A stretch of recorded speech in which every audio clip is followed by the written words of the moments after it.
Hello, everybody, and welcome to the Blizzard Watch podcast. I'm your host, Matt Rossme. Matt Rossme. I'm Matt Rossme. I don't know my own name. That's the show, everybody. It's been a great week. See you next week. No, we're still going to do the show, even though I don't know who I am. Matt Rossme. That guy sounds like a winner. Let's keep him. With me this week is my co-host. Let's hope I get his name right. Joe Perez. I did it. Woo! Got it in one. Yeah. So anyway, hi, Joe. Hello. It's Mr. Rosmi. I'm sure you and I will get along fine. Just going to move straight into it. Something relatively big happened last week in Blizzard, so we're going to move straight to top stories. Activision had a subsidiary company. It was a studio. It was one of many that Activision has, named Vicarious Visions, but they don't anymore because last week they announced that they were merging it with Blizzard, and it was going to be dedicated to working on projects for Blizzard. And that's interesting for a lot of reasons. One of the reasons I mentioned when I wrote about it was that this means that Blizzard finally has a Blizzard North again. Yep. Because, Vicarious Visions is in Albany, relatively northern in New York. It's south of where Joe lives, but it's fairly upstate. It's close enough that I could work there and still come home if I decided to try to get a job there. Yeah, but one of the things that Vicarious Vision is known for is their most recent product. The most recent game they shipped was a remaster of the original Tony Hawk games, Tony Hawk 1 and 2. Which were fantastic. Apparently, people really like this remaster. I spent a lot of time playing it. It's very good. It was the last thing that they released. The reviews were extremely positive. And then they suddenly got absorbed by Blizzard. I think I wrote in the email, I said it was like Kirby style. Like Blizzard came along and glomped on them, like the way Kirby does in various Kirby games, including Smash Brothers. Mm-hmm. It seems apt in that it's just, one day you're... the head of Vicarious Visions, unfortunately I can't remember her name off the top of my head, but she's now an executive vice president at Blizzard. Yes. She now is on their board, and they are part and parcel of Blizzard. And Jason Shearer, who Jennifer O'Neill, I think is her name. Okay, cool, thank you. Jason Shearer wrote an article about it, and the point he made was that around the same time that Vicarious Visions was rumored to be working with Blizzard on something, Team One, who were the team that basically worked on a whole bunch of stuff, including, say, Starcraft Remastered, Starcraft 2, Heroes of the Storm, and Warcraft 3 Reforged, was very quietly being shipped out. And we knew that was happening to a degree because we knew about Heroes of the Storm, that they had stopped really developing Heroes of the Storm, that they'd dropped most of the people and they'd reduced it to kind of a maintenance state. They are still releasing things, but on a much slower release schedule than it used to be. Mm-hmm. As for StarCraft, they stopped supporting StarCraft entirely in, I think, October of last year. Yep. Obviously, Heroes of the Storm and StarCraft, they've stopped development on those or slowed it down considerably. There's also the Warcraft 3 Reforged debacle where Blizzard basically gave people the impression they were getting a complete remake, and what they got was basically a reskin. There's a lot of blame to go around on that one. I think a lot of people blame the executives for it, and I think probably rightly so to a degree. But at any rate, that studio has now effectively either been people left. For instance, a lot of people left to go join Frost Giant Games. A lot of the people behind StarCraft 2 went over to the new company to make RTS games. Some of them went over to Dreamhaven, the two studios that Dreamhaven has. So a lot of people left to go other places, and some people just still working at Blizzard, just not on those projects anymore.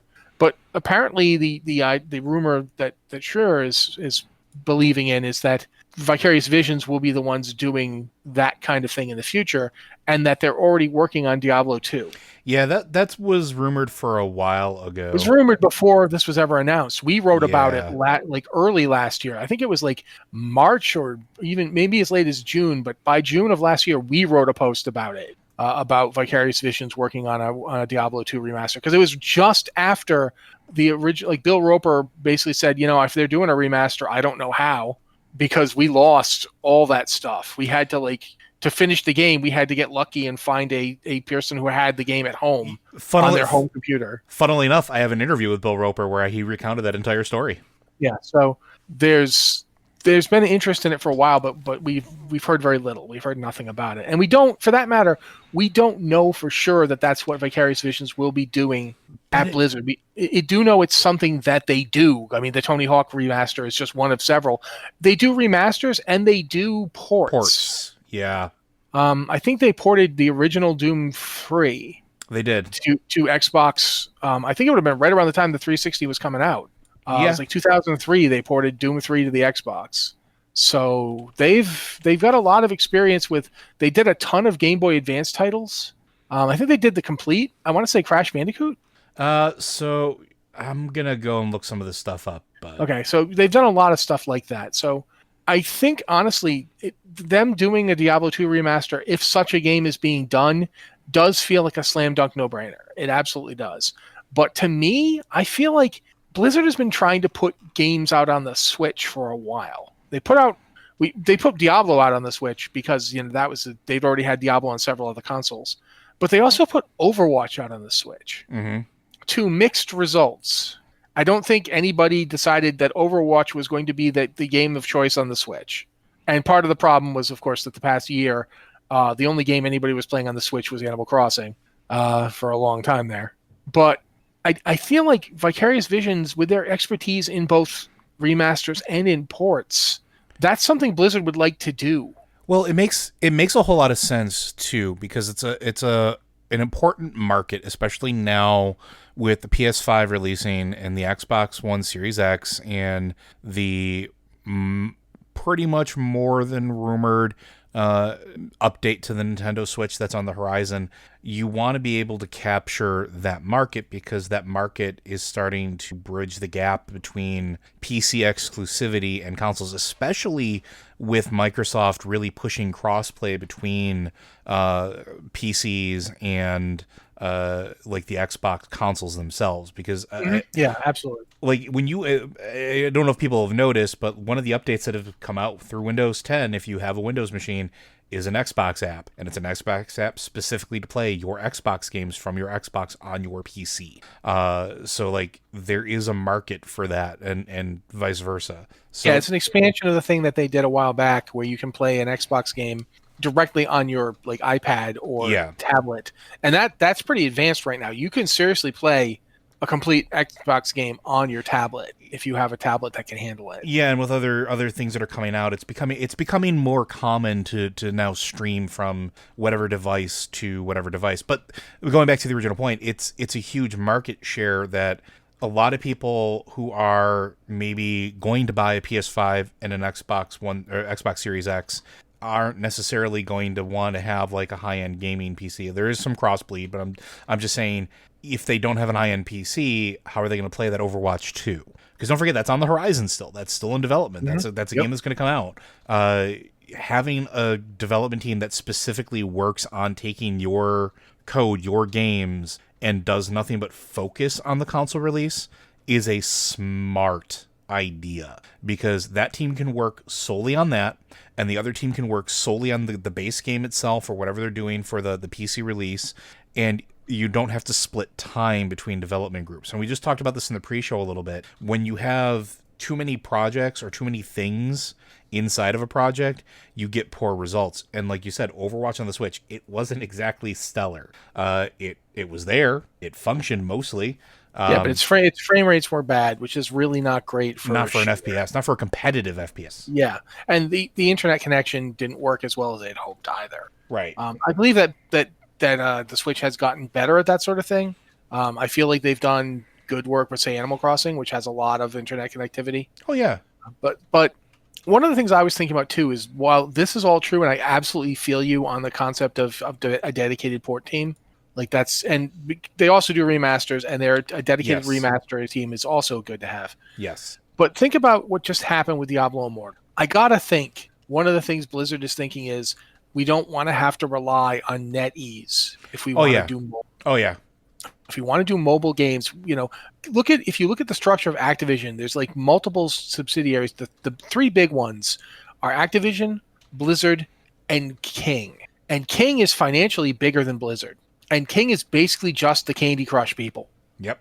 And that's it. And that's all it has to be bigger than Blizzard financially. Think about that market. And Blizzard, with Immortal, we have seen Blizzard wants to get into the mobile space. It wants to have mobile games. Yeah, imagine them going through and making a Battle Pets mobile game, or doing anything with any of their IPs on a mobile game. We've seen that there's a market for real-time strategy games in the mobile space. I mean, some people laughed at it and made jokes about it, but the Command and Conquer mobile game, it exists and it did well. There's a reason it did well. There's actually a market for that stuff. And phones are getting way more powerful than they were even 3 years ago, 4 years ago. I mean, yeah, I don't like the game, but Raid Shadow Legends proves that people are willing to play games that never before existed on mobile in the mobile space.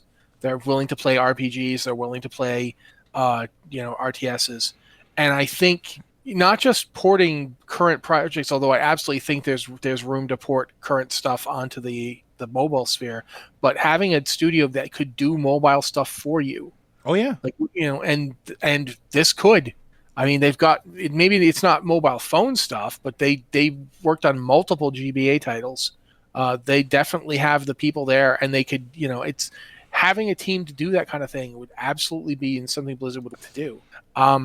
On the other hand, however, a lot of the problems with the games that they did release, for instance, Warcraft 3 Reforged, that's definitely attributable to like pressure to get it out fast and to deliver more and talk it up in a way that didn't jibe with what they were actually trying to do. Now imagine going back to that project and having, I'm not saying this is ever going to happen, but I'm just saying, imagine having resources that you could actually dedicate to making a remaster that is actually that you can say takes one of your beloved titles and says, yeah, we really effed this up. This was bad. Let's make it good. Going back to something we talked about during the pre-show as well. If you're not a Patreon subscriber, maybe consider it, or show up early to the game. One or the other. Sorry, shameless self-plug. But if you have resources to actually start giving those things attention and make them good, why wouldn't you? Yeah, there's definitely room for that to be something that they do. I believe that. It's ripe with potential, and I really enjoy that. I like the fact that this merger feels like it has good potential. This is very similar to not to compare another behemoth to another behemoth, but like Bethesda getting bought up by Microsoft, like becoming in-house. There's a chance that that's going to fix some problems that may existed beforehand. So I don't know. I'm excited about this. This news is, I'm really curious what Vicarious Visions is going to start working. Yeah, it is to me very much a position of, it depends on what we get announced at BlizzCon. Yeah, because there's definitely, I feel there's going to be something. Well, yeah, we're people keep forgetting. I think at this point, it's because it's so unusual to have it when they're going to have it. BlizzCon Online is in less than a month. Mm-hmm. I believe it's February 19th, and then the 20th as well. I think it continues. And as a result of that, we're in a position where, if in an ordinary year we would have gotten announcements for what Blizzard is doing next last November, and we didn't. And they've been sitting on whatever they're working on next because they've switched to a home footing. But they put Shadowlands out at a home footing. And while Shadowlands was not absolutely flawless as a launch, it was a really good launch. And the game was the bugs were not anywhere near as disruptive as, I'm going to use the example of a game I'm playing, Assassin's Creed Valhalla, which had some significant bugs. Oof. And they similar problem. They switched to a work from home thing, and that kind of stuff. It is not easy to do. You are not in the office. You can't just walk across the hall and talk to the guy who's doing the thing that your thing is interacting with to figure out, why isn't this working? You have to call them up. You have to get a meeting together on Zoom or whatever your company's using. I don't know. And that might be Discord for all I know. But you need to get that together. There's lots of challenges to the working from home, and Blizzard pulled it off really well for Shadowlands. Mm-hmm. They worked under, they did push it back, but they got it out on time, and not on time, but for their second release projection, they got it out, and not particularly buggy. It ran pretty well. Bugs were there, and they've been fixed, and there are still some, but it for a game that was released at home, they did a really good job. And I'm wondering what they've shifted to. I mean, obviously, one of the things we're going to hear about at BlizzCon is going to be what's coming next in Shadowlands. That's just a no-brainer. We're going to hear that. But what else are we going to hear? We know that they've moved Diablo Immortal to testing. Yep. We know that they're working on Diablo 4. We Yep. know they're working on Overwatch 2. If there's a Diablo 2 remaster in the works from Vicarious Visions or the former Vicarious Vision, then we're almost certainly going to hear about it at BlizzCon this year. Yeah, there's I still. can't imagine them not telling us about it at that point. Yeah, I mean, between that and whatever unannounced project they're working on, like, Yeah, that's also an interesting thing that we've heard that they are working on something else. you just go to their website, go to careers. They're actively recruiting for unannounced project. So I feel like this move definitely feels like it's Blizzard setting itself up to start pushing into new places where they have not been, or they've only been taking small steps in. I definitely think the console market and the mobile market are markets that Blizzard wants to get in, and Vicarious Visions is a good pick to help them get there. What's interesting to me is that very rarely does this kind of thing happen inside of a publisher. Like it's rare that like Activision Blizzard would take one of its studios and merge it with another like this. Yeah, but I mean, at the same point, last time it happening. At the same point, it was rare when Activision let go of Bungie too. Yeah, but Activision didn't own Bungie. Bungie had made a deal with them, but Bungie was not a wholly owned subsidiary. Sure. Whereas Vicarious Vision, they bought Vicarious Visions before they merged to become Activision. It's really fascinating too. We do have other things to talk about, so I do want to move on to some of them. But Vicarious Visions was founded in 1990. Blizzard, as Silicon and Synapse, wasn't founded until 1991.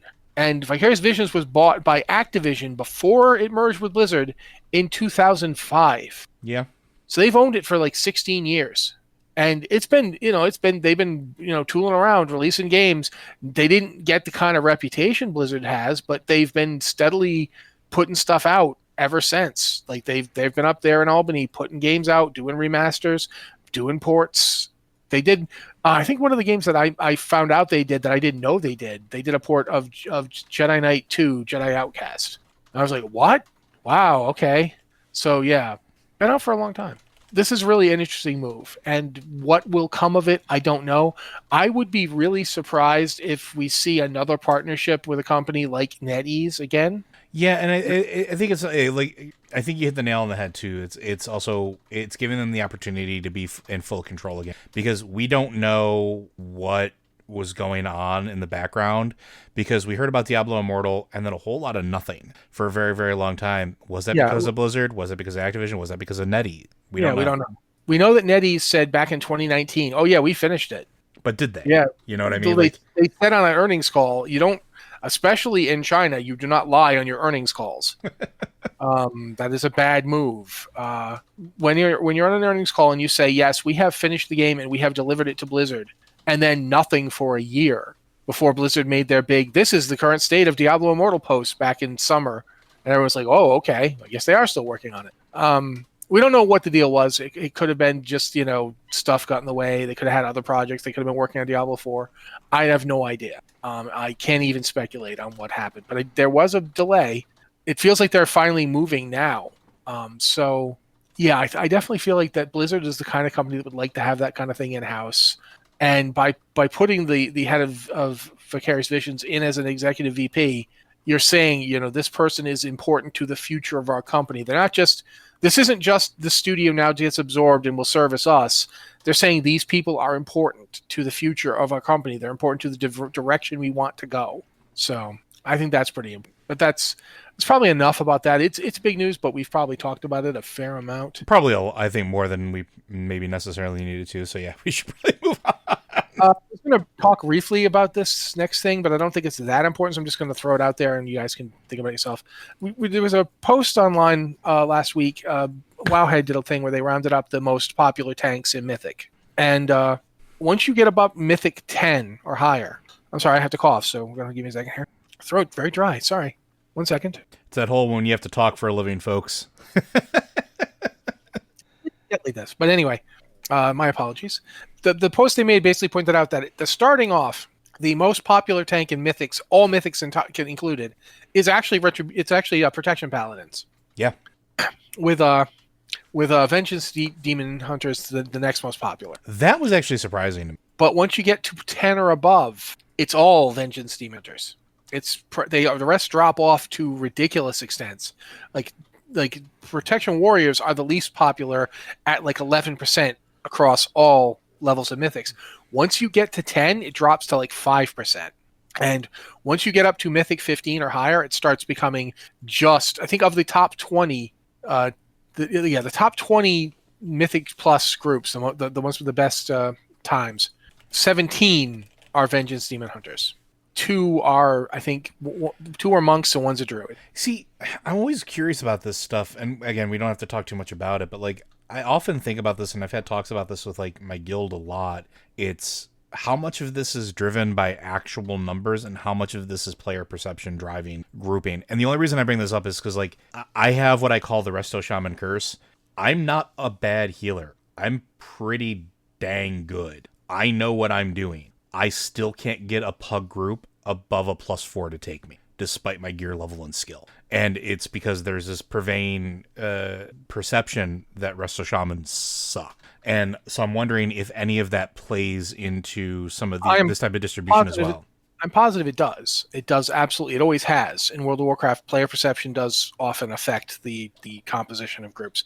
But when you're at that level, the level of the 20 best groups in the world, it doesn't. Or more accurately, they make the perception. The groups that are at this level, the groups that are pushing 15s, 20s, and higher, they're the ones who create the opinion that everybody has that Vengeance Demon Hunters are the best. And the reason that they're bringing Vengeance Demon Hunters is that Vengeance Demon Hunters have something that works even if you're under-geared for the content you're pushing. Because keep in mind, these groups are pushing those keystones as fast as they can.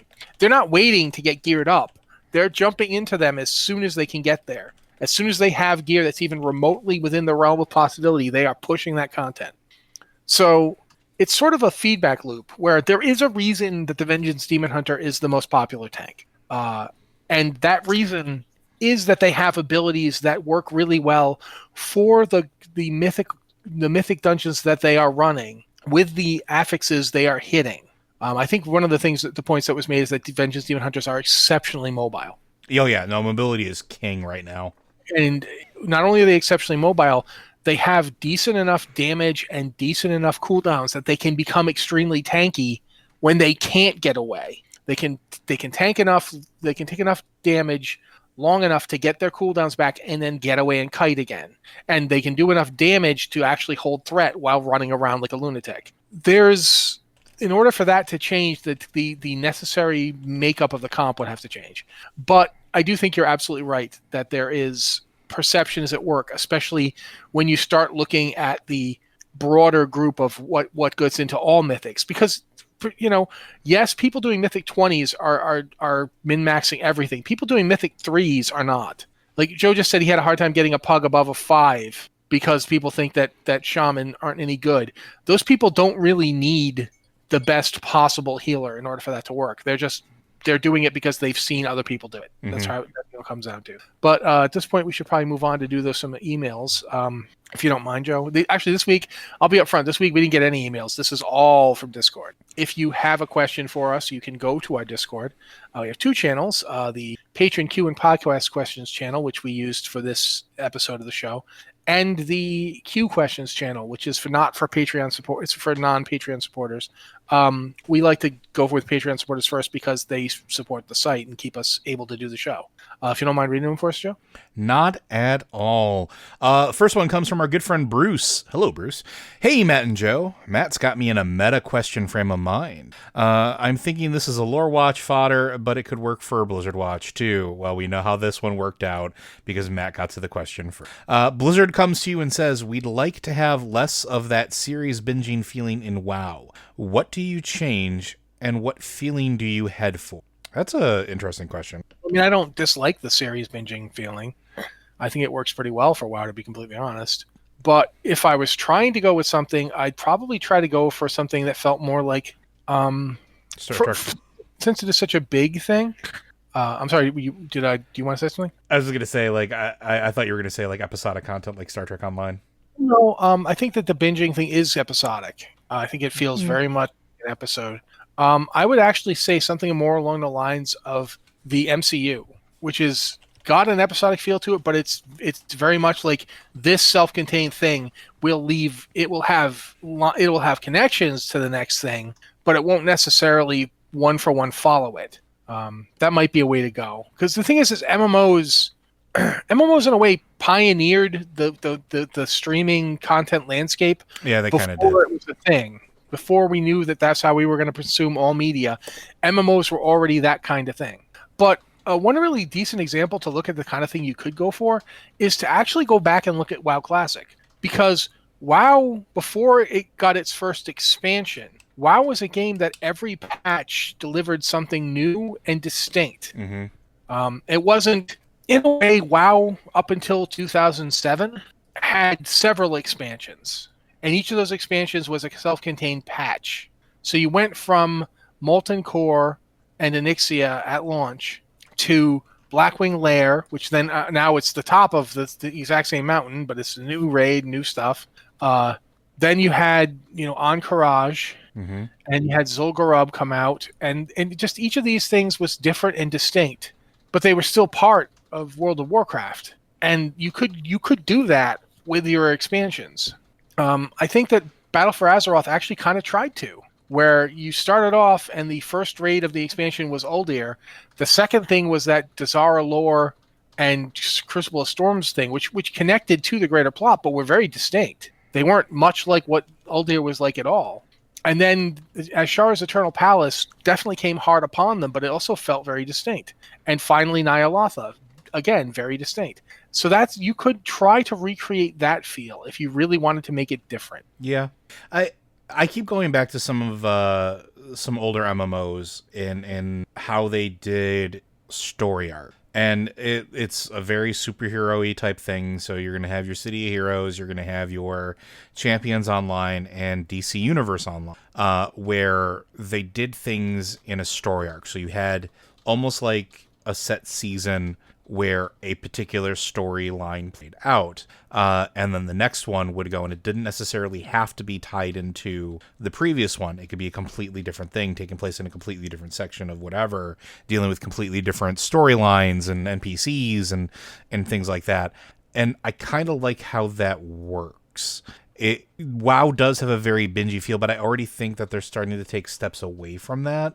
I think if you look at the way that leveling works now, that's a good indicator of some shifting, at least looking at that as well. You brought up the Battle for Azeroth and how everything was almost segmented. It was very much that season-y type feel. Like you had your season of, Uldir. You had your season of raiding the Temple City. You had your season of going into the Eternal Palace and then going to Ny'alotha, and they felt very distinct. And some people... Yeah, I think certainly to a degree, there's an element of, for lack of a better word, I can't really think of exactly how to put it, but there's a degree of like the way that True Detective worked, or the way that Doctor Who works, where each series is its own thing, while at the same time it's still the same show. Yeah, it's part of a greater whole, but it can still stand alone, right?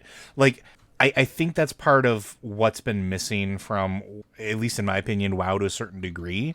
And I personally would like to see a little bit more of that. And again, it doesn't necessarily mean you abandon everything that's been going on or what's currently in process. But I don't know. I think maybe that the Battle for Azeroth model wasn't a bad idea. And I think that the way they're doing leveling is not a bad idea. And we might even start seeing shades of it. We talked about this on Lore Watch, but the way that the Covenant campaign starts and ends, it has a very season-y vibe to it. And we talked about seeing maybe a second part, a Covenant campaign part 2, or whatever the case is. And they could easily do that and have more story and more progression and more events that feel unique or feel self-contained inside of that moment, and give it that season-y sort of story arc feel. And I'd be completely okay with it. I think it's something that they do well with. I don't know. Anything else to add to that? I think it pretty much answers it. I will say that I definitely think that Legion and the war campaign from Battle for Azeroth both moved in that direction due to the way that they had the extended campaign stories. Mm-hmm. So I do feel we're heading in that kind of direction. Yeah, and I think there could be a balance between the two. Our next question comes from 6K with a question for whatever. Everyone always talks about their most favorite or least favorite expansions, but what is the most average expansion? What is the expansion that is truly the most neutral in your hearts? The one that has accomplished nothing and at the same time promised so little. I don't know. What's your medium rare expansion? I mean, Warlords ended up being not as great as I wanted it to be. Like it had an incredible opening act, the leveling experience, but then didn't really deliver on the end game I wanted, and so felt in the end it felt like it became neutral by being a wash at the end. If we're talking the expansion that I got the least from but expected the least from, it's Wrath of the Lich King. Really? Yeah, I am the guy who liked Burning Crusade a lot more than Wrath of the Lich King. I didn't. I mean, I can't really say I didn't raid as much in Wrath. I raided more in Wrath, and Wrath had Titan's Grip, which I mean, if you look at the stream, there's my warrior holding two giant axes.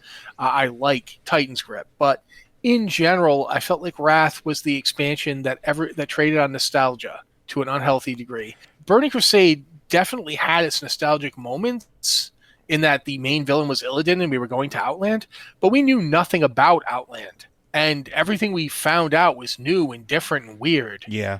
Whereas Wrath had, like, there were places in Wrath we knew nothing about, so there was new stuff, but it really definitely felt like, hey, you liked Warcraft 3, here's more of that. And I never felt, up until the end, when I started to grasp what Arthas was doing, I never felt particularly connected to Arthas. And then suddenly I was like, oh, this is actually really interesting. Right around the time that everybody else decided they were sick of it, I was finally engaged because I saw the classical paradigm of his character shift and thought it was really interesting because I'm a total nerd. But a lot of people were like, yeah, I'm done with this. Plus, a lot of the stuff that was good about Wrath, and there was a lot of stuff that was good about Wrath. There was a ton of really good dungeon and raid content. But it was kind of the way that they executed it with the multiple hard modes and difficulty levels. You ended up with a gear, like, we used to talk about like the gear climb or the gear escalator, or the way that gear would get out of hand. Wrath was the first time it got super out of hand by the middle of the expansion. We weren't even in, I think we were still doing a Trial of the Crusader, and I realized that the item levels had Trial of Crusaders was just crazy when it came to gear. Like, yeah. Because you had 10-man heroic, which was the same gear level as 25-man normal, and then 25 heroic. And 10 heroic and 25 normal sharing gear meant that you almost had to run both of them. Yep. And that meant that you were running that dungeon, you were running that raid a lot in a week. I was running that raid 4 times a week, twice in the 25, and then twice in a 10-man group. The group wasn't doing anything with 10-man normal because there was no reason to. The gear wasn't that much. 10-man heroic. Yeah, we were absolutely running 10. We would run 10 heroic and 25 normal. We had to run 10 normal once to unlock 25 to 10 heroic, I think. Yes. And then we did that. We just chain people through it to get gear in case they weren't getting it from the 25-man. And then even as we were running the 25-man heroic, we were still running the other two because there was still gear for slots. Like, everybody needed trinkets. Everybody needed rings. There was always like something you needed. So yeah, I remember. And then when Ice Crown came out, and Ice Crown had the 4 difficulty levels, and there was there was no hard mode as such. There was nothing you could do to really make it harder. You just kicked up the difficulty of the whole thing. And I remember running that like into the ground. And then they put out Ruby Sanctum at around the same time. And Ruby Sanctum had equivalent gear to like 25-man. And it was just like, oh my God, we're just the gear. I remember like when they put out the 5-mans just around the same time Ice Crown came out. And the 5-mans had gear on par with or slightly better than Ulduar 25. And the trinkets were so good that your raid geared, fully 25-man heroic raid geared characters were running those 5-mans for the trinkets, for the armor pen trinket. And that was the first time I was like, oh God, gear is out of control. It's just nuts. Yeah. And I've never forgiven Wrath for that. Wrath, in my opinion, the gear escalation in Wrath made Wrath much worse, in my opinion. So it doesn't, I don't hate Wrath. I don't think Wrath was bad. But the stuff I didn't like about it, I didn't like so much that it neutralizes all the stuff I did like Ulduar or Shadowmoon, or for a lot of people, Valinir. There's a lot of good stuff in that expansion, but there was also a lot of bad stuff in that expansion, and it ends up being like it becomes gray to me. For me, it's Cataclysm, and it's one of those ones where I know a lot of people feel very strongly about it. A lot of people say they love it. I was very lukewarm, and from the only thing that I'm not saying that it was bad, but I don't think it was as good as everybody remembers either. It tried to do a lot, and it tried to do a lot in some very weird ways that just, to me, didn't quite go all the way. I mean, you had what? The Shattering, then Rise of the Zandalari, then you had Firelands, then you had the Hour of Twilight. The raid was, like, defeating Deathwing felt oddly unfulfilling. Like, I remember going through it and like, oh, this is going to be great. It's a giant kaiju fight, and we're gonna go and do this, and it just didn't. It never hit that high for me. It was just like a level of weird, incongruous bits that somehow still tied together in weird ways, and the story never quite went all the way where I wanted it to. Again, cool things, cool ideas, and I think definitely necessary, like as far as doing the entire world and trying to make the game something more than it was. Because don't forget, this was 2010 when Cataclysm released. They were trying to clean up. They were trying to clean up code. Game had been out for 6 years. A game that was originally only expected to be out for 1.5 to 2 years at most. It was just weird. It wasn't great for me, but it wasn't terrible. It was definitely not the worst expansion for me. It was just lukewarm, like middle of the road. I liked Cataclysm better than Wrath because Prot Warriors were better in Wrath. Better than in Wrath. And also they got rid of Armor Pen, so I was happier. Armor Pen was just so horrible. Oh my god. It ruined the game. Like, they had to pull Armor Pen out because it turned melee DPS into how much Armor Pen can you stack? Can you get enough Armor Pen so that you start ruining their armor to the point where you do colossal multiplicative amounts of damage, because you've got literally so much Armor Pen that you've gotten beyond 100%, and now it's just magnifying it by an incredible amount. But I don't disagree with anything you're saying about Cataclysm. I think that the focus on the revamp meant that the end game stuff felt weird and rushed and not cohesive, because there was no actual cohesion between any of the end game stuff. The cohesive tissue was found in the 1 to 60 stuff, which at the time the game was like I think it was 85 was max level at the time. Mm-hmm. And you weren't doing that. You weren't if you were a max level character, you didn't go back and level to through all the leveling content to see the storyline stuff that connected all the max level stuff. Why would you do that? And so it felt weird and bizarre. Like, a lot of stuff you needed to know about was happening in the Worgen starting zone and then in Silverpine.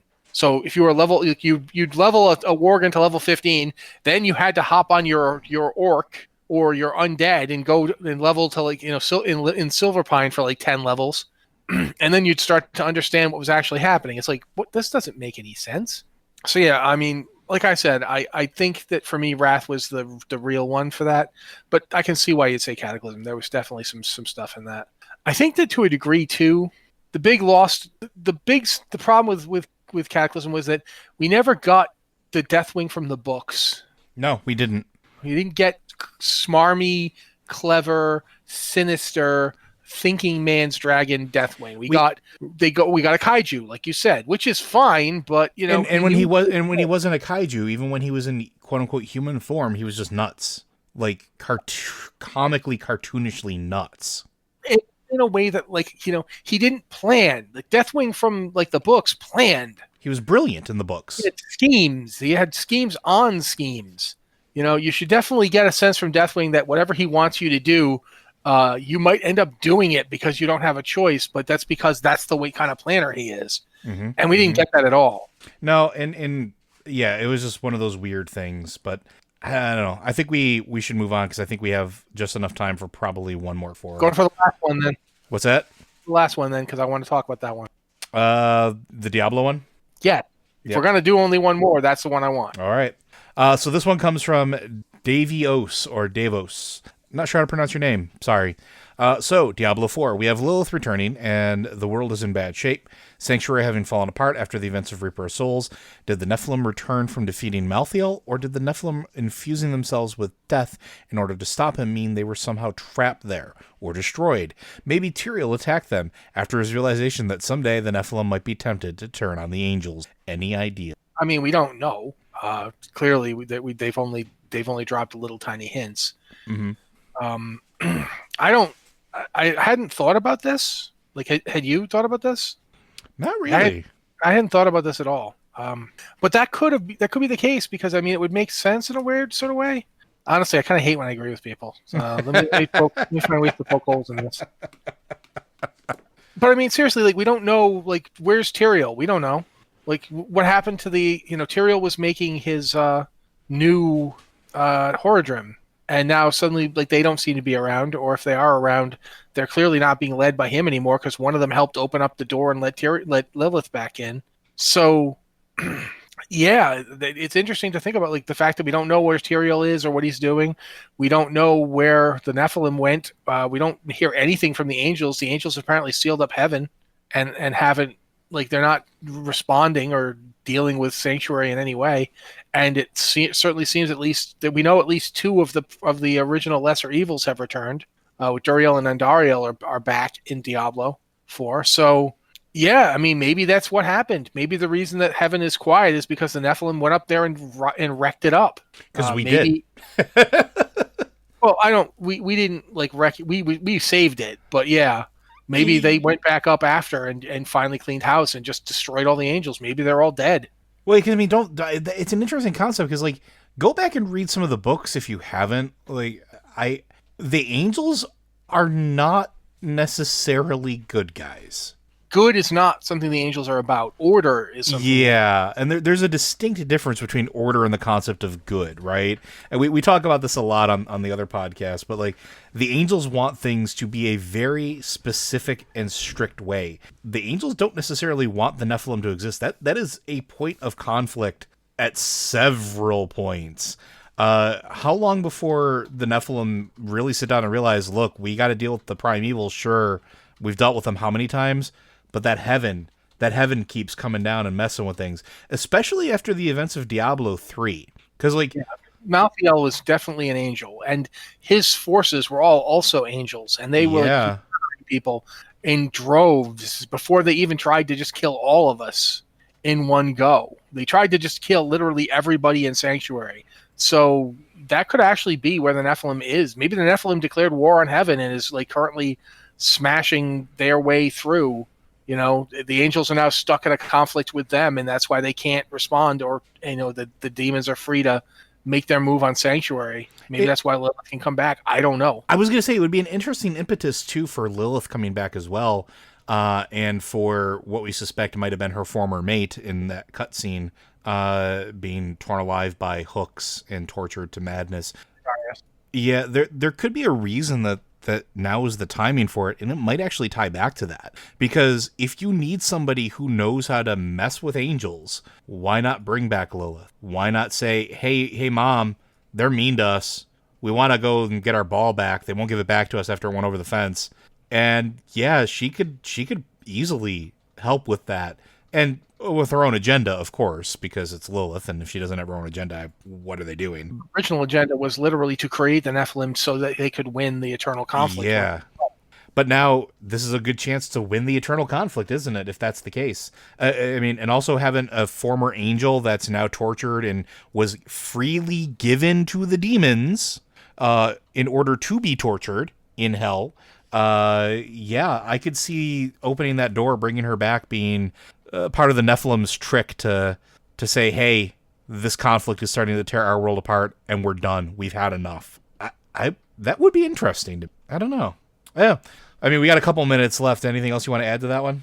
I mean, it's certainly possible. It doesn't have to be the only thing that happened. It is also possible that, Tyrael and the Nephilim decided, we got to make sure that Sanctuary stays inviolate. Maybe they did something and sealed it off. Maybe it's not that, the high heavens are sealed. Maybe it's Sanctuary is sealed. And maybe that's that very thing that they did that sealed it, that allowed Lilith to get out. because there's nobody can interfere to stop it. I don't Okay. know. I really don't know. I mean, the Sin War books definitely indicate that Lilith has plans and schemes in motion for the Nephalem. So maybe we'll see those guys again. Maybe, although Ulic Quildromad there, he wiped himself out of existence, so I don't think we'll see him again. But we might see his brother. Remember, his brother was the one that actually founded the priesthood of Rothma. It was Mendelm who founded them, not Rothma himself. Rothma did not found the necromancers. It was Mendelm. So maybe we'll see Mendelm. Maybe we'll see Trag'Oul. Maybe we'll finally learn what the Dragon of the Balance is all about. That would be kind of cool to finally get an answer to what that thing is. Yeah, because I mean, again, we have all these holes in the Diablo lore. Well, I guess I shouldn't say hole. We have all these items that would be very good points to have more information or more story about. That Diablo 4 could be the perfect opportunity to actually start unraveling some of those mysteries. Especially because, like, Diablo 3 opened up a lot of those doorways for us, right? Like, it laid bare a lot of the quote-unquote lies, the quote-unquote veil over what the actual conflict was, and Sanctuary's involvement into it, how the angels work. Even like looking at Tyrael had a rude awakening during Diablo 3. Like that was one of the key story points. So like, yeah, we're getting into interesting territory to see what's waiting for us there. And they could do a lot of really cool stuff. Like you said, with Trag'Oul, with the Dragon of Balance, with all of that. Yeah, I'd love to see more of that. Maybe we get to see more of Mendelm. Maybe we get to see more of the Sin War stuff actually start to have bearing, because that's one of the things. Like, those books existed for a very long time, and really we didn't see a lot of in-game impact from it. So maybe it's time. Maybe we start to see more about the human-made churches. Maybe we start to see more about the human-made concepts of religion that don't necessarily revolve around the heavens. Maybe we see a new Haradrim. There's a lot of cool stuff they could do. But Blizzard Watch is made possible due to the generous contributions at patreon.com/BlizzardWatch. Your continued support means this podcast site and community is able to thrive and grow. Blizzard Watch supporters enjoy exclusive benefits like early access to the podcast, a better chance at having your question answered on our podcast or the queue, and an ads-free site experience. Thank you very much, Joe. Again, guys, if you have a question, you can either go to our Discord server, to our Patreon Q and Podcast Questions channel, or our Q Questions channel, and you can ask them there. If you're a patron, you probably want to use the patron channel because we look at it first. And that's one of the things you get for being a patron. So if you want to sign up, our Patreon's always open. Look for that. We just mentioned it. Also, if you've got an email you want to send in, you can send that to podcast@blizzardwatch.com. Subject line podcast or Blizzard Watch, so we know it's for this show. Thank you guys so much for being here with us. This has been the Blizzard Watch podcast, and we'll be here next week.